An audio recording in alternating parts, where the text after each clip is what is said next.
이 베드로전서는 이 편지의 발신자가 명확하게 성경에 기록되어 있습니다. 1절에 보면 예수 그리스도의 사도 베드로다라고 되어 있습니다. 그래서 베드로전서라고 우리가 말하죠. 수신자는 본도, 갈라디아, 갑바도기아, 아시아, 비두니아에 흩어진 나그네. 주로 이 지역을 소아시아 지역이라고 이야기를 합니다. 소아시아 지역에 있는 그리스도인들, 이 그리스도인 중에서는 유대인도 있을 것이고요, 이방인도 있을 것입니다. 그래서 유대인, 이방인, 그리스도인들. 그리고 나그네라고 표현을 합니다. 왜 나그네라고 표현을 했을까? 나그네는 집이 없이 떠돌아다니잖아요. 자기 집이 있는 곳이 아니고 다른 지역에 거하는 사람을 우리가 나그네라고 말하지 않습니까? 그래서 아마도 그리스도인에 대한 박해가 극심해지니까 자기가 살던 곳에서 있지 못하고 다른 지역으로 피신한 사람들이라고 볼 수가 있을 것입니다. 또 다른 측면으로 본다면 이 세상에서 우리가 살아가는 것이 나그네와 같다라고 표현하는, 다시 말하면 이 세상의 삶의 목적을 두지 않고 하나님의 나라, 영원한 천국에 마음을 두고 살아가는 사람들, 그래서 나그네라고 표현을 합니다. 우리가 찬양을 보면 순례자라는 표현도 쓰죠. 이 땅에서 우리는 순례자로 나그네로 살아가는 것이다. 그리고 이 땅에서 우리가 최종적 목적이 있는 것이 아니다라고 하는 것이죠. 만약에 우리가 이 세상에서 사는 것이 최종적 목적이라면, 어떤 사람은 몇십 년, 짧게 인생을 사는 사람들은 장수하지 못하시는 분은 몇십 년 살다가 끝나시는 분도 있고, 또 장수를 해도 90세, 100세,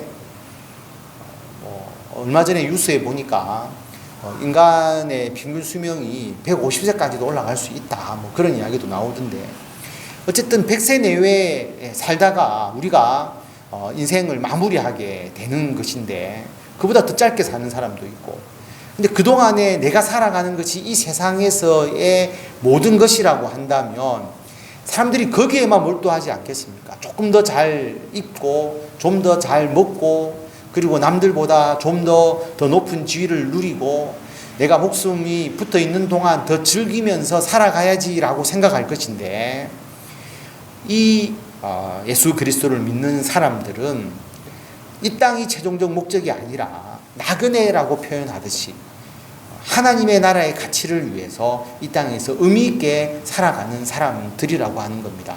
그래서 남들보다 손해볼 때도 있고 예수 믿음으로써 고통을 겪는 때도 있었지만 거기에 굴하지 않고 하나님의 뜻에 순종하면서 살아가는 사람들, 그래서 나그네라고 하는 표현을 씁니다. 이 나그네에게, 흩어진 그리스도인들에게 편지를 쓰는데, 그 편지의 첫 마디가 뭐냐 하면 2절에 보면 굉장히 긴 내용이 나오죠. 우리 한 번 더 읽어볼까요? 다 같이 읽겠습니다.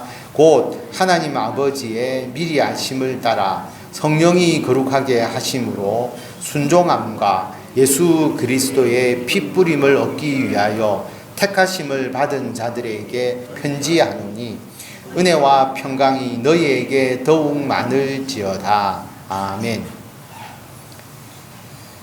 편지의 수신자들에게 뭐라고 이야기하느냐면 나그네라고 이야기를 했지만, 또 다른 측면으로 2절에서는 택하심을 받은 자들이라고 이야기를 합니다.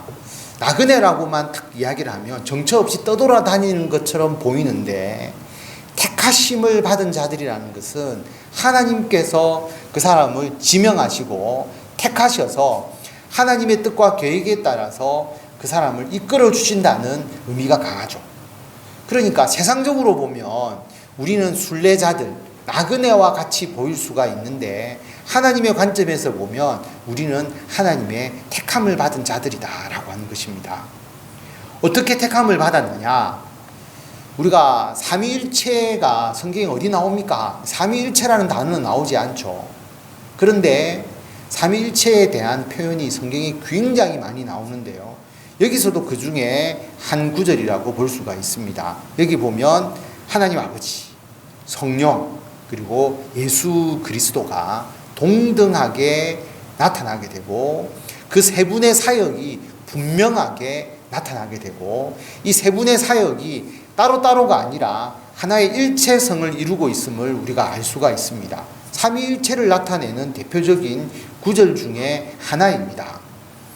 어떻게 삼위일체 되신 하나님이 택하심을 받은 우리들에게 역사하느냐, 그 내용을 우리가 살펴보면 하나님 아버지는 미리 아심을 따라라고 되어 있죠.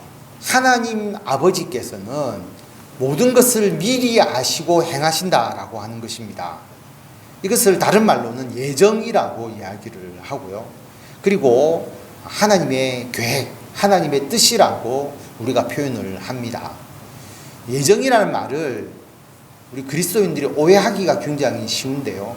예정이라는 말을 잘못 오해해버리면 어떻게 되느냐 하면 우리가 마치 로봇처럼 딱 프로그램된 대로 움직인다고 생각하기가 굉장히 쉽습니다. 그러니까 우리는 아무런 자유의지가 없고 우리가 살아가는 모든 삶이 하나님께서 딱 계획한 대로 프로그램대로 그냥 이렇게 따라가는 거다. 그러면 하나님이 인간을 만드실 필요가 없잖아요. 그냥 로봇을 만드는 게 훨씬 낫죠. 로봇은 자기가 판단하지 않잖아요. 프로그램대로만 움직이지 않습니까? 그런데 하나님의 예정이라고 하는 것은 그런 프로그램대로 움직이는 자가 아니라 하나님 우리 인간을 만드실 때 하나님의 형상대로 만들었지 않습니까? 하나님은 우리들에게 자유의지를 주셨습니다. 요즘으로 말하면 훨씬 이해하기가 편한 게 인공지능 시대잖아요. 사람이 로봇을 만드는데 프로그램대로 탁 움직이는 그런 옛날 로봇이 아니라 인공지능을 부여한 로봇과 같이 하나님께서 우리들에게 하나님 형상대로 살아갈 수 있도록 우리들에게 능력을 주셨잖아요. 그러니까 우리의 예정이라고 하는 것이 모두가 우리들에게 프로그램대로 움직이는 것이 아니고 하나님과의 능동적 관계입니다. 하나님께서 우리들에게 인도하시고 우리가 거기에 반응하고 또 하나님께서 거기에 대해서 또 이끌어 주시고 또 반응하고. 그런데 하나님은 모든 것을 아시는 분이기 때문에 우리가 어떻게 행동을 하고 또 그 다음에 어떤 일이 일어나고 그러면 하나님이 여기에 대해서 어떻게 대처하고 이런 부분에 대해서 하나님은 알고 계시는 것이죠. 그러니까 고도의 지혜로서 그리고 미리 아심과 하나님의 계획과 뜻으로 우리를 인도하시는 것입니다. 여름 휴가철이 이제 8월 되면 휴가철인데 사람이 성격에 따라서 휴가를 준비하는 방식이 다르다고 이야기를 하더라고요. 성격 검사를 해보면 제가 예전에도 한번 말씀드린 것 같은데 우리 청년부 사역자들 모임 목사님들 하면서 한번 그 테스트를 해봤거든요. 그래서 해보니까 다 다른 거예요. 어떻게 다르냐 하면 여러분 휴가 가시면 호텔이나 또는 뭐 숙소라든지 일정을 미리 다 계획을 하고 예약을 다 하시고 출발하십니까? 아니면은 큰 줄기만 뭐 어디로 가야지 라고만 딱 정하고 가서 상황 봐서 숙소를 정하거나 일정을 잡아 나가느냐. 여러분 어느 쪽에 가까우세요? 저는 일정을 다 준비하는 스타일이거든요. 그래서 당연히 숙소 예약도 다 하고 그 다음에 하루의 일정 계획을 거의 뭐 시간별로 다 정하고 예전에 뭐 해외에 나간다라고 하면 구글 지도 가지고 이게 지도로 미리 동선까지 이제 대충 여기서 이리 가고 그 정도로 저는 이렇게 계획을 세워야 요 안심하고 출발하는 스타일이거든요. 저는 누구나 다 그렇게 하는 줄 알았습니다. 그런데 그게 아니고 목사님들끼리 이야기를 해보니까 어떤 분은 아무런 계획 없이 그냥 어디 간다라고만 정하고 그냥 출발하신대요. 그러면서 상황 보고 거기 가서 예약하고 또 안 되면 뭐 또 다른 데 가서 하고 그렇게 하시는 분도 있더라고요. 사람의 성격에 따라 다르지 않습니까? 하나님은 어떻게 하실까? 하나님은 그냥 우리들 이 세상에 보내시고 너희들 알아서 해봐. 그러면 내가 나중에 어떻게 해줄게. 이렇게 하실까? 아니면 하나님 우리들의 행동과 그리고 그 다음에 모든 결과까지 미리 다 아시고 준비해 놓으셨을까? 우리의 계획은 흐트러질 수 있잖아요. 왜냐하면 내가 계획했던 대로 실제로 안 이루어지는 경우가 많거든요. 실제로 가보면 지도상에서는 한 이 정도라면 충분히 갈 거라고 생각을 하는데 가보면 그게 아닐 수 있고요. 가보면 뭐 환경이 바뀌어 있을 수 있고요. 그러니까 내가 계획했던 대로 그게 모두가 맞아떨어지지는 않는다라고 하는 것이죠. 실제로 그런 경우가 굉장히 많죠. 제 같은 경우에는 예전에 어머니를 모시고 한번 제가 여행을 갔었는데 제가 계획을 쫙 이렇게 잡아서 열심히 돌아다니다 보니까 계획을 너무 많이 잡았는 거예요. 그러니까 점심 먹을 시간도 없고 저녁 먹을 시간도 없고 저녁을 한 8시, 9시에 밥 먹고 이러니까 저희 어머니가 다음부터는 제하고 가는 거를 조금 별로 좋아하지 않는. 그래서 그 다음부터는 계획을 바꿔가지고 밥 먹는 거를 가장 중요하게 놓고 무조건 식사하고 그 다음에 또 어디서 이동하고 계획은 좀 수정하더라도 그렇게 할 수 있잖아요. 하나님은 우리는 완벽하지 않지만 하나님은 모든 걸 아시기 때문에 하나님은 우리의 행동 그리고 그 다음의 수순까지 다 하나님은 계획하고 있으신 것이죠. 그렇기 때문에 오늘 2절에서 하나님 아버지의 미리 아심을 따라라고 하는 미리 아심, 우리들의 모든 것을 하나님은 미리 알고 계시는 겁니다. 그런데 알고 있다고 해서 하나님 우리를 조정하지 않으세요. 로봇으로 우리를 대우하지 않습니다. 우리들의 판단력을 믿고 또 어떤 때는 우리가 판단 미스를 해서 실패하기도 하는데 실패하는 것조차도 경험하게 하시면서 그래야 깨달을 수 있잖아요. 그래서 우리가 하나님과 우리 사이에 능동적인 관점에서 주고받을 수 있도록 우리를 키워나가시는 겁니다. 자녀들을 그렇게 키우지 않으세요? 자녀들에게 모든 것을 다 지시하십니까? 이거 해라, 저거 해라. 그렇게 우리 자녀를 키운다면 우리 자녀는 완전히 우리에게 의존적으로 크겠죠. 우리가 지시하지 않으면 무엇 하나 아무것도 할 수가 없을 겁니다.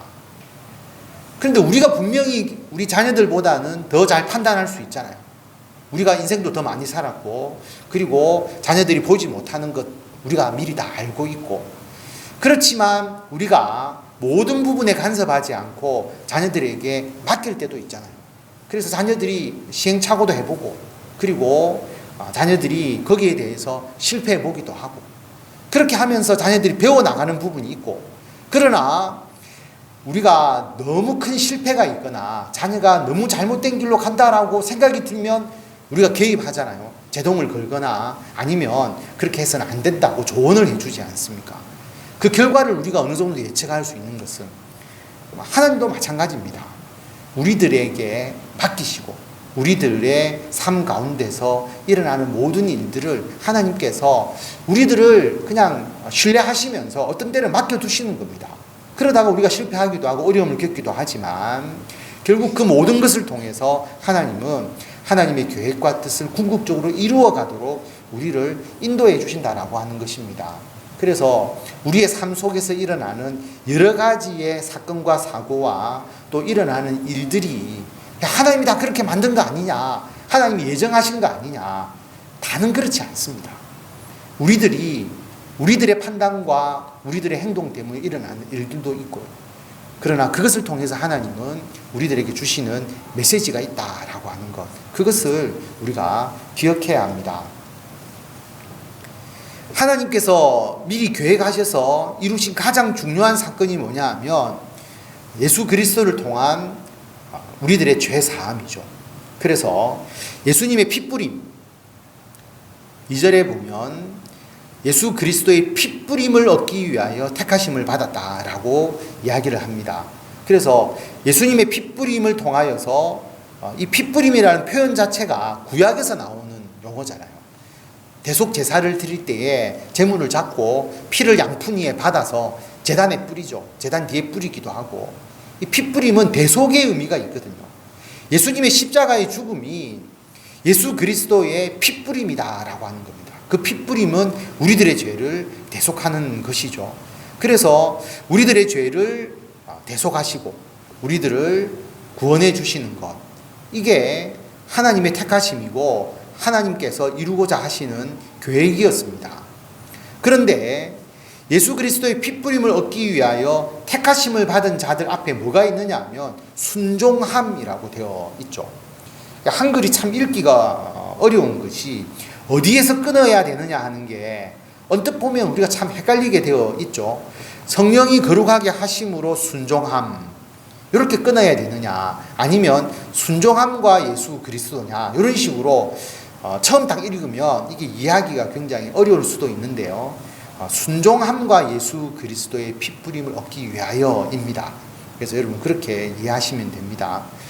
성령은 거룩하게 하시고 순종함과 예수 그리스도의 핏부림을 얻기 위하여 택하심을 받은 자들이다 라고 말씀하고 있는 거죠. 그래서 중요한 단어가 순종이라는 단어가 나왔습니다. 예수님께서 우리를 구원하신 이유, 그 이유가 뭐냐 하면 순종함이라고 하는 거죠. 하나님께서 우리를 택하신 이유 무엇이냐? 순종함이라고 말씀하고 있습니다. 왜 순종일까? 불순종이 죄잖아요. 죄가 뭐냐? 하나님에 대한 불순종이라고 지난 주일날 말씀을 드렸죠. 그러면 죄에서 벗어났다, 예수님의 핏부림을 얻기 위하여 우리가 죄사함을 받았다라고 하면 우리가 어떻게 살아가야 되느냐 하면 우리는 순종의 삶을 살아가야 되는 겁니다. 그래서 순종함과 핏부림을 얻기 위하여 우리를 택하셨다라고 말씀을 합니다. 그리고 우리를 순종케 하기 위해서 역사해 주시는 분이 누구냐면 2절에 나와 있듯이 성령이십니다.